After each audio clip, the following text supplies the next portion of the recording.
बहुत समय पहले की बात है। एक छोटे से गांव में एक लड़की रहती थी जिसका नाम एलिश था। वह बहुत दयालु और समझदार थी। उसके माता पिता गरीब थे, लेकिन उन्होंने उसे ईमानदारी और मेहनत का महत्व सिखाया था। एक दिन एलिश जंगल में लकड़ियां इकट्ठा करने गई। चलते चलते वह जंगल के बीचों बीच एक बड़े पेड़ के पास पहुंची। वह पेड़ बहुत अलग था। उसकी टहनियां सुनहरी थी और पत्ते चांदी की तरह चमक रहे थे। अचानक एक मधुर आवाज आई। बेटी, क्या तुम मेरी मदद करोगी? एलिश ने इधर उधर देखा, लेकिन कोई नजर नहीं आया। फिर उसने देखा कि वह आवाज उसी पेड़ से आ रही थी। एलिश ने डरते डरते पूछा, आप कौन हैं?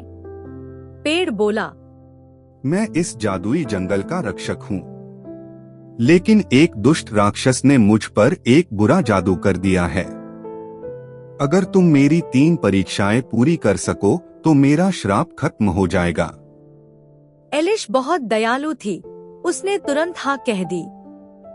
पेड़ ने मुस्कुराकर कहा, तो सुनो, पहली परीक्षा यह है कि तुम जंगल के गिरे हुए फूलों को इकट्ठा कर एक सुंदर माला बना। लेकिन याद रखना, तुम्हें कोई फूल तोड़ना नहीं है। एलिश तुरंत काम पर लग गई।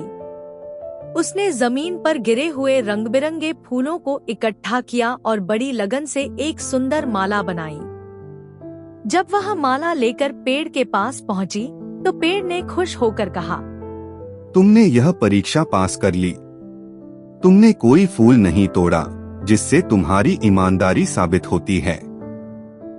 अब दूसरी परीक्षा के लिए तैयार हो जाओ।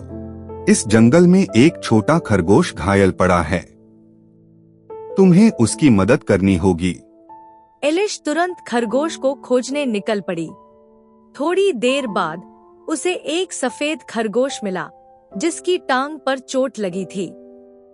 एलिश ने अपने दुपट्टे से उसकी चोट को बांधा और अपने घर से लाया हुआ थोड़ा सा खाना उसे खिला दिया।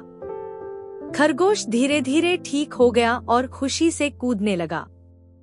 जब एलिश वापस पेड़ के पास पहुंची, तो पेड़ ने कहा, तुमने करुणा और दयालुता दिखाई, जो बहुत महान गुण हैं। अब तुम्हारी अंतिम परीक्षा है। पेड़ ने एलिश से कहा, इस जंगल में एक दुष्ट राक्षस रहता है जो गांव के लोगों को डराता है। अगर तुम उसे अपने प्रेम और धैर्य से समझा सको तो तुम यह परीक्षा भी पास कर जाओगी। एलिश ने हिम्मत जुटाई और राक्षस की गुफा की ओर चल पड़ी। जब वह वहां पहुंची, तो उसने देखा कि राक्षस बहुत बड़ा और डरावना था, लेकिन उसकी आंखों में एक अजीब सा दुख था। एलिश ने हिम्मत करके पूछा, तुम इतने गुस्से में क्यों रहते हो? राक्षस ने भारी आवाज में कहा, लोग मुझसे डरते हैं और मुझसे नफरत करते हैं। मैं अकेला हूँ, इसलिए मैं गुस्से में रहता हूँ।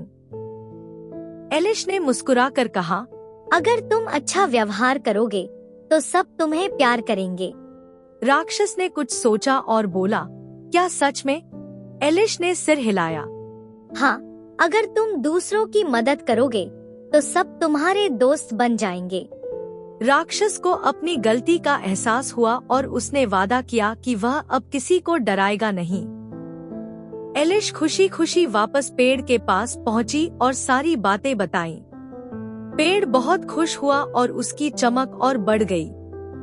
अचानक एक तेज रोशनी हुई और पेड़ एक सुंदर परी में बदल गया। परी बोली, मैं इस जंगल की रक्षक हूँ। दुष्ट राक्षस के श्राप के कारण मैं पेड़ में बदल गई थी। तुम्हारी ईमानदारी, करुणा और साहस ने मुझे मुक्त कर दिया। तुम्हारी अच्छाई के बदले मैं तुम्हें एक वरदान देती हूँ। तुम्हारी हर जरूरत पूरी होगी और तुम्हारा जीवन खुशियों से भर जाएगा। इसके बाद एलिश अपने गांव लौट आई और एक सुंदर जीवन व्यतीत किया। गांव के लोग भी इस कहानी से सीख लेकर और भी दयालु और बहादुर बन गए। दोस्तों, इस कहानी से हमें यह सीख मिलती है कि ईमानदारी सबसे बड़ी दौलत होती है। दयालुता किसी का भी दिल जीत सकती है तथा साहस और प्रेम से किसी भी मुश्किल का हल निकाला जा सकता है। धन्यवाद दोस्तों। कृपया चैनल को लाइक, सब्सक्राइब और शेयर करें।